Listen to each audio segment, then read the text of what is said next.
Good afternoon, everybody. Hello.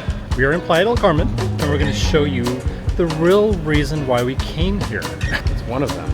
It is one of them. We're going to take you with us. Yeah. We're also going to show you, at least in part, the reason why people don't come to Playa del Carmen in the summertime, especially this year. Yeah. We kind of knew about it before we came here, but it's not really affecting our stay too much. Nope. You know, we didn't really come here. Well, we'll show you. Can't really give away too much yet. It's pretty dramatic, what we're going to show you guys. Even though this is their slow season, this is actually July 1st, so there are actually more people than I expected here. I didn't know that people actually came here in the summertime. People from the States and Canada come here to escape the winter. You know, because we're really close to Cancun. Playa del Carmen, if you don't know, is only about an hour drive away from Cancun. In fact, you have to fly into Cancun to get here. Hey, what's tomorrow? Tomorrow's my birthday. Yeah. And then what's the next day? Our anniversary. Yes. Guess how many years? A lot.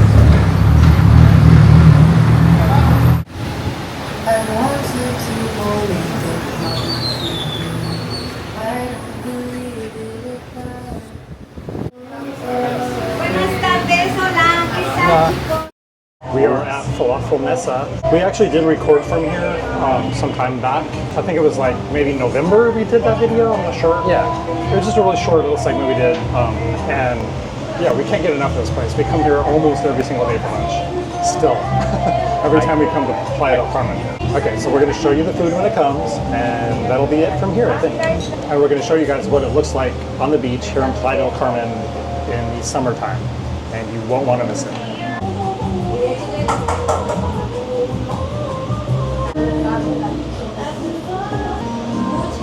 Yeah, de nada.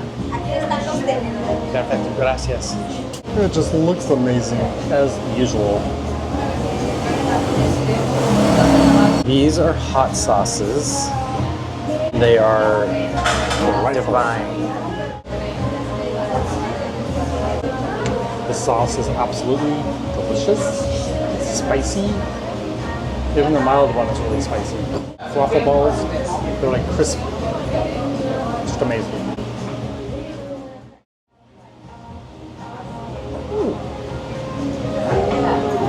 A hot ball in your mouth.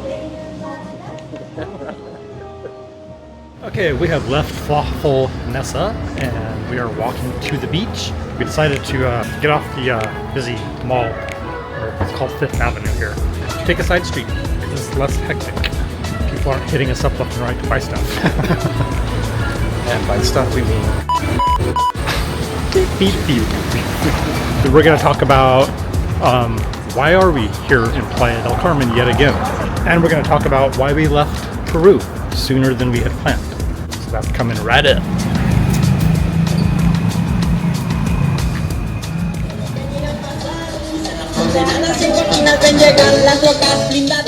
So we are going to start out talking about Peru. We were just in Lima, Peru. We spent a full month there. We knew that it was heading into winter in the southern hemisphere, obviously. We thought, being from Colorado, we can handle the cold. And we looked at the temperatures and everything was fine. We were going to be fine. I was actually going to go buy a coat, which was no big deal. Yeah. But really the major problem that we had was that there was no heat in our condo. And apparently that's very normal. That's kind of the standard in all over Peru. In South America. Well, it was Bolivia. We checked out Bolivia. Yeah. We actually had a reservation, which we canceled. Because there was no heat in this beautiful condo.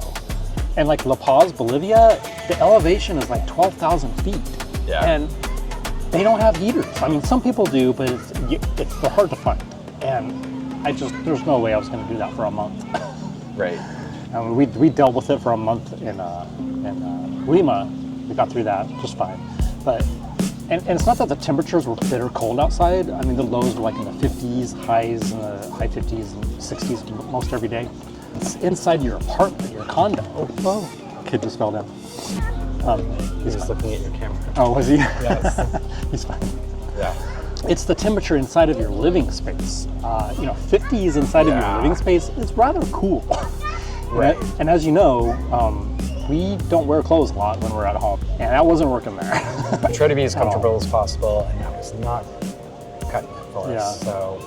So we're not saying we won't go back. We're just going to go back during the appropriate months. Right. And see a lot more, and probably not spend too much time, if any, in Lima the next time. Yeah, we'll go into the mountains, and we'll go to other places in South America, which will be fantastic. For sure. So yeah, I mean, it wasn't just the cold, it was a lot. We had a hard time adjusting to the food, even though Lima and Peru is, I believe, considered the cuisine capital of Latin America, like all of Latin America. Yeah, the food looks beautiful. It looks amazing, absolutely amazing. But as you may know, we are strictly plant-based, and there were options, but there's something different about the food there. And we never got used to it. Yeah. Without going into too many graphic details. Remember that scene from Bridesmaids? What did we eat? Oh, look away! Megan, no! Look away! There was a lot of private time. We got to know ourselves a lot. Yeah. Very well. And it never really improved, not much, the whole time we were there. And we were sticking to pretty simple food. We did try a few Peruvian dishes that were plant-based. And then we went to like stuff we eat all over the place. Not necessarily Peruvian food. Yeah. And even stuff that we were making at home. Our systems just weren't having it. It's coming out of me like lava! It was so weird. And we weren't bizarre. sick. Neither of us were sick. And I will say this, Lima is incredibly clean. It is a fantastic city that sits on a beautiful cliff overlooking the Pacific. And living like we do full-time travel, we were bound to find ourselves in a space or in a place that wasn't a good fit for whatever reason. It happens from time to time. Yeah. So we wrote it out, but we realized we should come back to this area of the world at some point. So we're going to save that for spring, summer, when it is that. Yeah. But we've got other plans, so we're back in Mexico. And you just saw us eat some delicious falafel. Actually, in Playa del Carmen, there are some of the best restaurants we've had in Mexico. For plant-based stuff, at least, yeah. There are some really good ones in Mexico City, but for some reason here in Playa, fantastic. Really good, really good. Yeah, that's one of the reasons why we came here, because we knew we wanted to head back north. We weren't going to the States, and we're not ready to go back to Southeast Asia or somewhere else in the world quite yet. That's coming up. So this was a good place for us, because we've been here a couple of times now. Yes. And we like it. We like it a lot. One thing though, we did know about this as well. However, it's way worse than we ever thought it would be here. It's the sargassum, which is seaweed. When we were here before, there wasn't anything. It was pristine. It was beautiful. And that was, when was that? November-ish? Yeah. Yeah. November and part of December. And it was absolutely beautiful. I mean, we have video from that. And waters were pretty much crystal clear. It was warm. It was just beautiful. I think we should go for a swim. Do it. Right there. Just go. Just run out there. Okay. Not today, maybe tomorrow. Now, although there are tourists here, and the local people, probably some government organization or some of the resorts have all kind of pulled together, and they've got workers out there all day long doing this. But it is coming in so fast. It's a never-ending battle. It's never ending, and but they're doing the best that they can. So I think that the actual government of Mexico, we were watching a YouTuber who was mentioning that other areas in Mexico have the assistance of the Mexican Navy. Yeah. That's probably well-deserved here. Well, their whole economy here is based on tourism. At least like 90% of it, I And think. when the beaches aren't covered in sargassum, it is stunning. It's really stunning. So yeah, it would be wonderful for the people here if the government stepped in and really helped them out, because it's going to take that kind of involvement. Because the local communities here, they don't have those resources. The resorts, they some of them take care of the beach right in front of their property, but even they can't keep up because it's just a never-ending flow. Right. They're removing like probably 4 and 5 foot high piles, and I'm talking about huge piles of sargassum. They're removing that with a garden rake and pitchforks. Yeah. It's like by hand. We saw some tractors, but it's like one tractor for this entire keeping up In this with one it. area, at least. Right. Yeah. Yeah. They do put out some sort of like barriers that help slow it down from coming onto the beach, but it gets through. It helps, but I'm looking at them right now, and we'll show you here. Yeah, we can. I don't know if you'll pick it up on camera, but we can see out into the ocean that there are like just these huge swaths of this shit just making its way this way. Yeah. It's just not. It's never ending. It's a totally naturally occurring thing. Right. They do think that it's made worse because of. Whoa. Some bird action right there. Because of climate change, global warming. It's not always like this all summer long. They say it's really, really bad this year. Last year, at the same time, it wasn't nearly as bad. You might think, oh, it's just seaweed, whatever. It basically has turned the shoreline into chocolate milk that smells like a crab's ass. Yeah, its smell is horrendous. It's so bad. Especially when you get kind of close to it. Oh, Yeah. it's hard to breathe. Let's just say that. All right, so with that, we have a couple of weeks left here, I believe. And then 2 weeks today. off to somewhere else that we've never actually been before. Yeah. A lot of you might be surprised by that. Yeah. But should we say? No. Surprises are good. Well, I'll say this. We're going to I guess it's the west coast of Mexico. Again. Oh, now they know it's Puerto Vallarta. Oh, okay. It's PV. Puerto Vallarta. So, We've never been.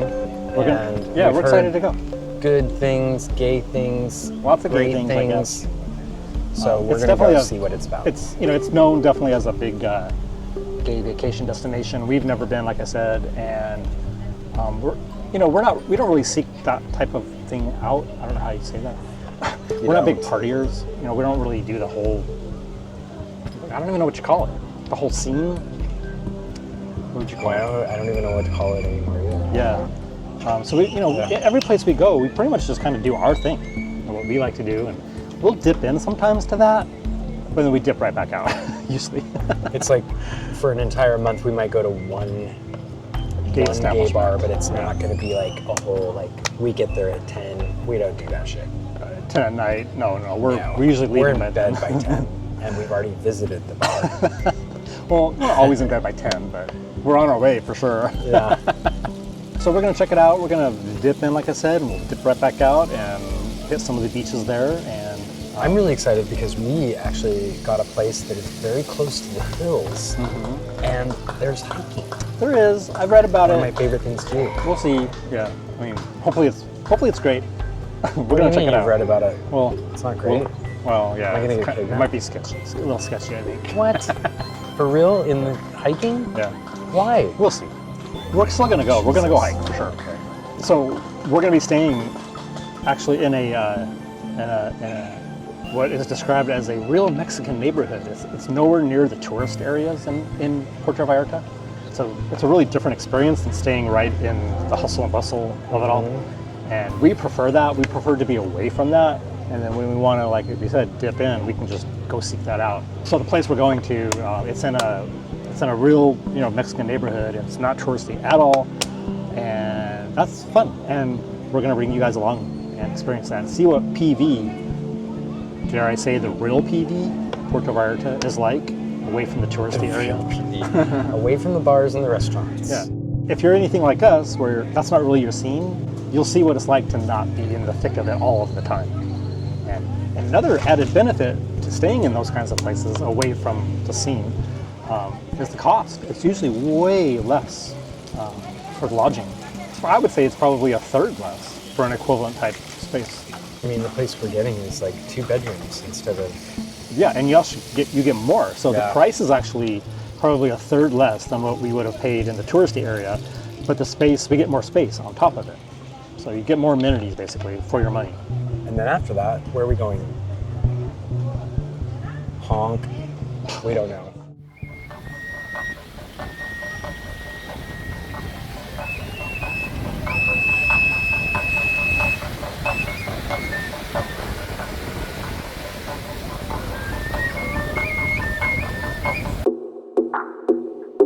For information on how to directly support our naturism advocacy and how to gain access to the naturist versions of this and many of our other videos, please visit our website, birdieandbambam.com.